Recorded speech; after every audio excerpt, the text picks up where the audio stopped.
Godaanga gaaratti basaastonni kaabinoonni mootummaa nafxanyaa kun saamicha lafaa irratti bobba'aniiti jiru.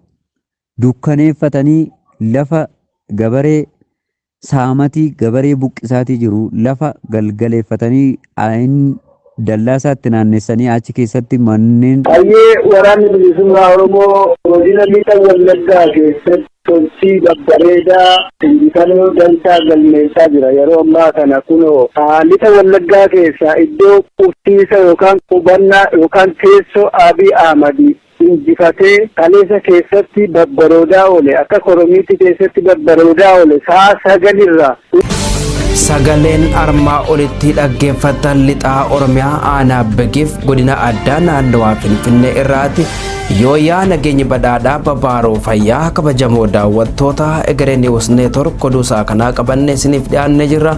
Oduusaa kana waliin ana beenyaa gammadaati. Duraan dursaa hangafoota oduu. Lixaa Oromiyaa Wallagga lixaa aanaa Begii waraanni bilisummaa Oromoo guutummaan to'achuun gabaafame. Guutummaa biyyattii keessatti dargaggoota gowwoomsanii gama adda waraanaatti erguun cimee itti fufee jira. Godina addaa naannawaa Finfinneetti saamichi lafaa hamaan kaadiroota mootummaaf namoota dhuunfaan raawwatamu daran hammaachuu jiraattonni godina addaa naannawaa Finfinnee Burraayyuurraa HNN'tti himanii jirani. Hawaasi Oromoo biyya Kaanaadaa magaalaa Torontoo jiraatan waraana bilisummaa Oromoo jabeessuuf tinnisa maallaqaa gumaachani. Kanneen jedhan aangafoota oduu turanii amma oduu bal'inaan. Lixaa Oromiyaa Wallagga lixaa aanaa Begii waraanni bilisummaa Oromoo guutummaan to'achuun gabaafame. Akkasumas lolli jaban waraana bilisummaa Oromoof waraana mootummaa jidduutti Mandiif Begiittis geggeeffamaa kan jiru ta'uu jiraattonni HNN'tti himanii jirani. Gootichi waraana bilisummaa Oromoo zoonii lixaa Bobbaa Jaallaggasaa Wagii poolisii humna addaa Oromiyaaf waraana Shaabiyaa gamtaan waraana bilisummaa Oromoo loluuf imalaa turan haleeluun 100 ol ajjeesuun gugsee ari'ee jira.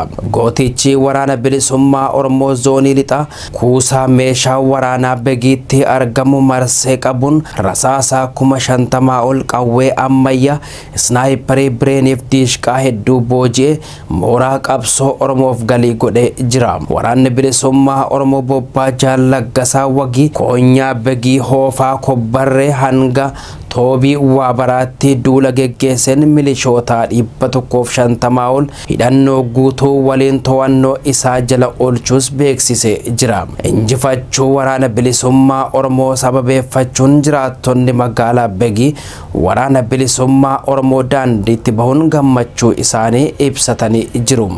Aanaan Begii harkaa waraana bilisummaa Oromoo seenuu mootummaan Itoophiyaa hanga yoonaatti waan jedhee hin qabu. Jiraataan aanaa Begii tokko waraanni bilisummaa Oromoo waboon aanaa Begii to'achuu raadiyoo Arraata biyyoolessaa Oromiyaaf mirkaneessee jira. Tolchii babbareedaa injifannoo dansaa galmeessaa jira. Yeroo ammaa kana kunoo lixa Wallaggaa keessaa iddoo qubsiisa yookaan qubannaa yookaan teessoo Abiy Ahmad injifatee kaleessa keessatti babbaroodaa oole akka koromiitti keessatti babbaroodaa oole sa'a 9 UNPP Abiy Ahmad waraana bilisummaa Oromoo barbaanna jettee aanaarraa gara baadiyyaatti gaafa isheen gad imaltu waraanni bilisummaa Oromoo guutummaa guutuu sochiin duukaa fiigee harkaan qabee ishee kaan gorra'ee qalee akka re'ee UNPP waraana mootummaa kan humna addaa jedhamu darbeellee kan inni liqii dheengadde liqeeffatee fidee achi kaa'e guutummaa guutuu aanaa Begii keessaa guutummaa guututti barbadeessee bireenii sinaapperii dushqaa PM meeshaa garaagaraa waan akka kilaashiillee guutummaa guututti dhuunfatee bakka qubsiisa Abiyyi jedhama iddoon sun teessoo isaa jedhama. Kanarraa dhuunfatee geggeessee konkolaachisaa isaan ittiin deddeemanii kaleessa uummata ittiin doorsan illee waan akka ambulaansii sireettii kana guutuu isheetti dhuunfatee taate ammaa kan harka waraana bilisummaa Oromoo guutuu jira. Aanaa Begii guutuun jette sa'aatii ammaa baadiyyaa isaa magaalaa isaa baadiyyaa isaa dhuunfachuu ture silayyuu magaalaa baadiyyaa keessa jiru kan gurguddaa keessa jiru harka waraana bilisummaa Oromoo keessa jira. Sa'aatii ammaa kan immoo magaalattii dhuunfatee harka isaa jala oolchatee uummata isaa gara maalitti gara hojii isaatiitti gorsaan yookaan tumsaan bila dhaabbatee jira jechuudha. Sa'aatii ammaa kana waraana bilisummaa Oromoo. Burjaajiif saamichi garagaraa akka hin raawwanneef waraanni bilisummaa Oromoo ona bagee yeroo ammaa uummata waliin marii taasisaas jira. Odumaa wal fakkaatuun guyyaa kaleessaa fulbaana 5 bara 2021 waraanni bilisummaa Oromoo hidhattoota adda bilisa baasaa Beenishaangul Gumuz waliin ta'uun godina Kamashii jalatti kan argamtu Yaasoo keessaa waraana mootummaa irratti haleellaa raawwachaa jiraachuun ifoomee jira. Haleellaa kana ordofee humni wal ta'iinsaa kun magaalaa Yaasoo baadiyyaa hedduu harka caaluu dhuunfatee jiras jedhame. Guutummaa biyyattii keessatti dargaggoota gowwoomsanii gama adda waraanaatti erguun cimee itti fufee jira. Dabalataa oduu kanaatiif Alakee Jaldeessa. Mootummaan koloneeffataan koloneel Abiyyi Ahmadiin durfamu kun akkuma kanaan dura ilmaan Oromoo humnaan guuree leenjii gayaa malee lolaaf Tigraayitti naaquun fichisiisaa jiru ammaas humnaan guuruuf dirqama gubbaa gadi kaabinoota aanaatii fi gandatti dabarsuun dhala namaa saamaa jiraachuun dhagahamee jira. Akka odeessi maddeen keenya irraa nu ga'e ibsetti kaabinootni gandaa yeroo garaagaraatti namoota fedhii ofiitiin impaayera mootummaa Itoophiyaa kana tiksuuf lolaaf deeman kadhachaa kan turan ta'us uummanni guutummaatti waan dideef amma ammoo dirqamaan akka guuraman ajajni gubbaa irraa gara gandaatti gadi kennamee jiraachuun ifa ta'ee jira. Dirqamni kaabinoota aanaaleetiif kaabinoota gandaatti kenname kunis bifa hannaatiin ilmaan Oromoo bakkuma arganitti waraanaan ukkaamsanii kan fuudhanii fi yoo xiqqaate ganda tokko irraa nama 18 fidaa jedhamanii kaabinootni kun kan ajajaman ta'uunis hubatamee jira. Dhimma kanaan wal qabsiisuun dhaamsa hayyoonni dabarsaniin uummanni Oromoo hundi shira kana irratti dammaqanii maatii isaanii bahaaf gala isaanii akka tikfatan jechuun dhaamsa isaanii dabarfatanii jiran. Kana malees yoo qaamni kaabinee tokko maatii keessan dirqamaan hatee mootummaa Itoophiyaatti gurgura lubbuu maatii saniitiif itti gaafatamuu kan qabu maatuma kaabinichaa saanii akka ta'e maatuma kaabinicha sanii waan ta'eef kana hubattanii qaama maatii keessan tokko irratti tarkaanfii madaalawaa akka fudhatanii fi kaabinoota mootummaa hunda irraa of eeggannoo akka gootan isiniif dhaamna jechuun beektonni kun yaada isaanii guduunfanii jira. Godina addaa naannawaa Finfinneetti saamichi lafaa hamaan kaadiroota mootummaaf namoota dhuunfaan raawwatamu daran hammaachuu jiraattonni godina addaa naannawaa Finfinnee Burraayyuurraa HNN'tti himanii jirani. Godina addaa naannawaa Finfinnee Burraayyuutti halkan dahannaa godhachuun lafa sararachuun dallaa irratti ijaaraa jiru jedha. Jiraatan Burraayyuu irraa bilbilaan dubbifne tokko akka jiraatan kun jedhutti lafa qotee bulaa saamuun kaadiroonni mootummaa mana ijaaruun dabarsanii qarshii guddaattis gurguraa jiru jedha. Saamatii gabaree buqqisaatii jiru lafa galgaleeffatanii dallaa isaatti naannessanii achi keessatti manneen furkutanii ijaaranii isa booda gurgurachaatii jiru. Maaliif saamichi lafaa akka magaalaa Buraayyuutti baay'ee waan nama gaddisiisudha. Saamicha lafaa irratti hundaa'aniitii jiru. Uummanni Oromoo tokkummaa isaa keessa falaa dammaqee mootummaa kana fuuldura dhaabbatee ofirraa kuffisuu qaba waan ta'eef uummanni Oromoo keessa haala dammaqa. Gama biraan Burraayyuu gandaa Gafarsaa jedhamutti maanguddoota dabalatee dirqamaan mana yaasuun leenjii loltummaa gaachana sirnaa jedhu kennaa jiru jedhan. Daandii guddaa irraa feeksuun rasaasaa magaalaa keessatti dhukaasuun hawaasa nagaas jeeqaa jiru jedhu.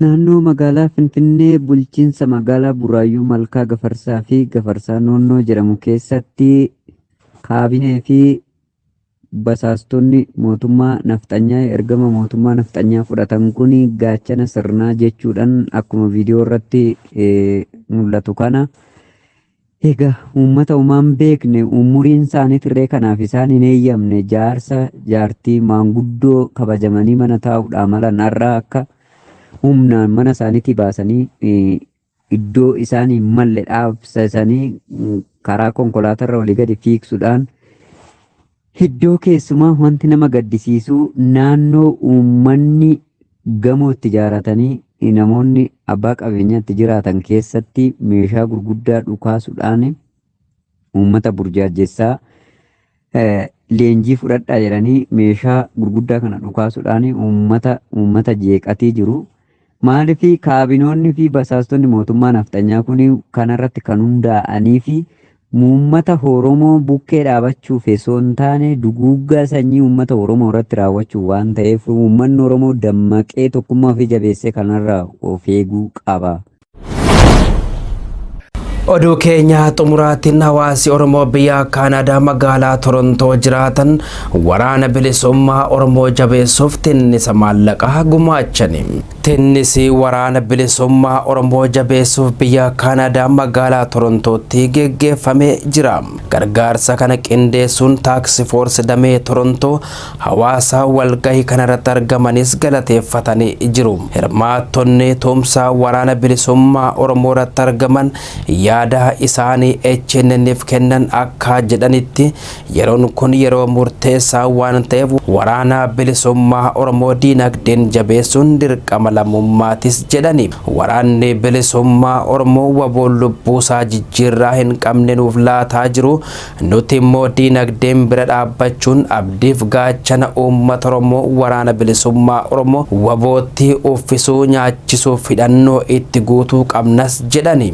Qabsoo teenya akka if duuban deebine warra if duuba deebisuu deemu warra itti faayida'ee warra silaa ummata keenya wajjin amma duras hojjechaa ture karaa biraatiin oofanii akka walitti nun dirre akka firraa eegu warri geggeessus ka geggeeffamus ummanni biyyaa ummanni alaa warri amantii qaban hundi warri walleen amantiidha abbootiin sheekan abbootiin gadaa dardaraa shamarran hundi walii galtanii tokkummaadhaan akka qabsoo teenya bakkaan geenyuun isinit dhaammadhaa.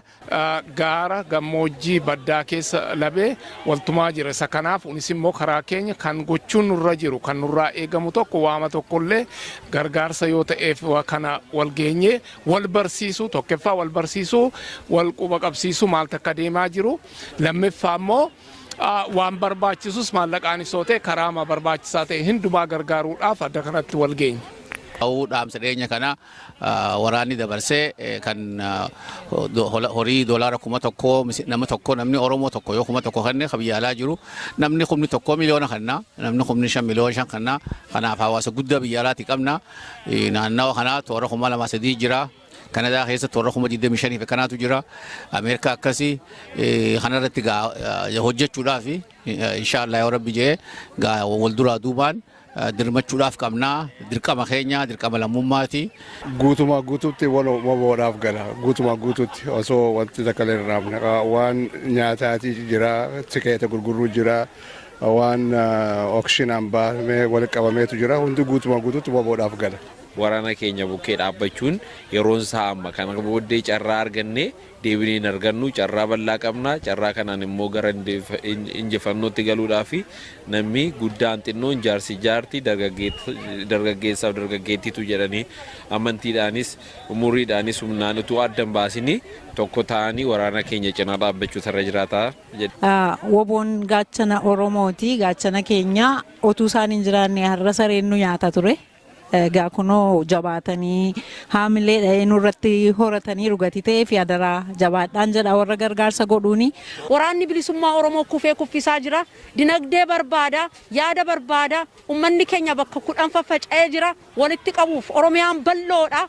Waraanni bilisummaa Oromoo yoon Finfinnee galaa jenna Oromiyaan akka Tigraay akka kaabaa kana miti Oromiyaan bal'oodha kutaa 11 qabdi kana keessa deemnee miilaan deemneeti ummata keenya dammaqsuu waan dandeenye miidiyaan kun immoo kana irratti sagantaa addaa qabatee yeroo warraaqsa dinagdee fi warraaqsa biyyoolessa akka irratti hojjetan kanatti dhaama.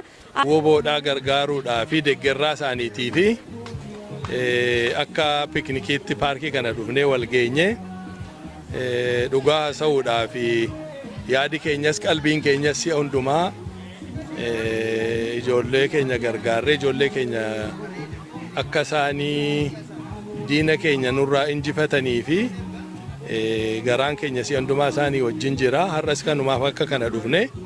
Kanaa jecha adawwiin sharriin deemti sharriin cabxuudha hogguma hunda wanni sharri yaada inin jifattu galman gahu yaa wabo hedduun isiniin boonaa Oromoo jabaadhaa rabbiin nu mirga jira nu bitaa jira gizeen teenya dhiyaattee jirti itti fufaadhaa qabsoo itti fufaa simbira jirraa jeen foon waanneetti kun buusii maallaqa bunne xiyyitii isinii binnaati kanuma nutti jabeessaa isinis jaan. 340 akka waraana bilisummaa Oromootiif oolchitee jirti addee Ramlaa hedduu galateeffannaa. Hayyen kabajamoo daawwattoota Egeree News Network oduunsaa kanaaf qabannee isiniif dhiyaanne asirratti goolamnee jirra waan waliin turtaniif guddaa galatoomaa jechaa oduu dubbisuun ana Beenyaa Gammada ogeessi kaameraaf suur sagalee Bunnoo Waabeekoof teeknishaanonni istiidiyoo HNN Gammadaa Suutiif Badrii Abdoos nu waliin turani isinis qophii keenya HNN nafan waliin turtii gaarii.